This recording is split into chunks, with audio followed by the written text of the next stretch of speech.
Welcome to my another daily vlog. আজকে তোমাদের সাথে একটা অন্যরকম ঘটনা শেয়ার করবো, খুবই একটা দুঃখজনক ঘটনা। তো সকালবেলা উঠেই আমার ছোটো খেলা করছিল, আর আমি একটু যোগা ওয়ার্কআউট এক্সারসাইজ করে নিয়ে একটু অ্যাপেল সিডার ভিনিগার খেলাম, তারপরে বসে বসে ব্যালকানিতে এই ছাতু শরবতটা খাচ্ছিলাম। তারপরে ওই ছোটোর সাথে খেলা করছিলাম, তারপর গাছে জলগুলো দিয়ে নিলাম। আর বৃষ্টি হয়েছে, বাইরের পরিবেশটা খুব ভালোই লাগছিল, বেশ সবুজ চারিদিকটা, সেটাই দেখছিলাম, তোমাদের একটু দেখানোর চেষ্টা করলাম। আর এই মানি প্ল্যান্ট গাছটা বেশ বৃষ্টির জল পেয়ে ও প্রাণ ফিরে পেয়েছে। তো এগুলোই দেখছিলাম, মনটা বেশ সকাল থেকে ভালোই ছিল।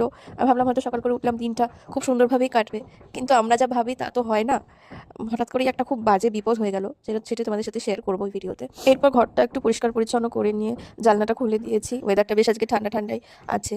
আর ঘরটা সুন্দর করে সাজিয়েও নিয়েছি। আর ছোট খেলা করছিল, তো তো মনটা ভালোই ছিল। তারপর করে নিয়েছিলাম স্নান। স্নান করে এসে স্কিন কেয়ার করছি।